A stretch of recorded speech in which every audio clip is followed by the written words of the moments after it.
అదే RTV app వార్తల్ని క్షణాల్లో చదివే అవకాశం ఉంటుంది. ఒక న్యూస్ పేపర్, ఒక టెలివిజన్ ఛానల్ మీ చేతుల్లో ఎప్పుడూ ఉంటాయి. అందరికీ తెలిసిన విషయమే.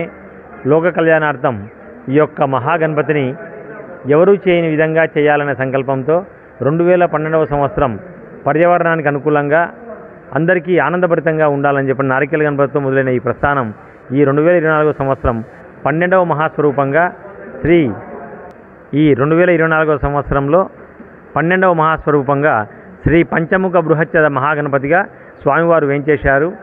ప్రముఖులచే ఈరోజు ప్రారంభ పూజ జరిగింది. భక్తుల దర్శనార్థం ఈ రోజు నుంచి 11వ తేదీ వరకు నంద్యాల కట్టుబాట్ల ప్రకారం ఈ స్వామివారు అందరినీ అనుగ్రహిస్తారు.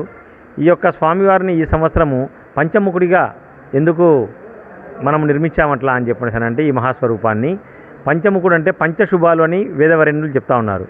పంచశుభాలు అంటే అందరికీ శుభం జరగాలని, అందరూ ఆరోగ్యంగా ఉండాలని, అందరికీ ఏకాగ్రత పెంపొందించాలని, అందరూ శక్తితో పనిచేయాలని, అందరికీ బుద్ధి ప్రసాదించాలనేసి ఈ యొక్క పంచశుభాలు ఎవరి దగ్గర అయితే ఉంటాయో వాళ్ళు ఏదాన్నైనా ఫేస్ చేయొచ్చు, వాళ్ళందరూ కూడా సుఖ సంతోషాలతో ఉంటారనే ఉద్దేశంతో ఈ పంచముఖాలతో స్వామివారు ఈ సంవత్సరం అనుగ్రహించబోతున్నారు.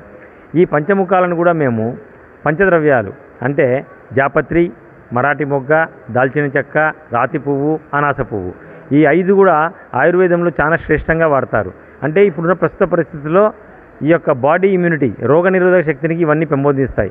కాబట్టి ఇన్ని కేజీలతో మనము చేస్తే ఈ యొక్క వాసన చూసినా కానీ కూడా అందరూ కూడా వారి యొక్క ఆరోగ్యం కుదురపడుతుంది, అందరూ అష్టైశ్వర్యాలు పొందుతారు, అందరూ సుఖ సంతోషాలతో ఉండాలని లోక కళ్యాణార్థం మేము చేస్తున్న ఈ యొక్క పనికి దాతలందరూ సహకరించారు. వారందరికీ పేరు పేరున మరొకసారి కృతజ్ఞతలు తెలుపుకుంటూ, ఈ పర్యావరణానికి అనుకూలంగా చేసిన ఈ బృహచ్చద మహాగణపతి అంటే బృహచ్చద అనేది సంస్కృత పదం, దాన్ని అక్రూట్ అంటాం. అంటే వాల్నట్స్తో బాడీ యొక్క నిర్మాణం జరిగింది. పంచముఖాలు ఈ పంచద్రవ్యాలతో నిర్మించడం జరిగింది. కాబట్టి 11వ తేదీ వరకు ఈ యొక్క స్వామి అనుగ్రహం ఉంటుంది అందరికీ.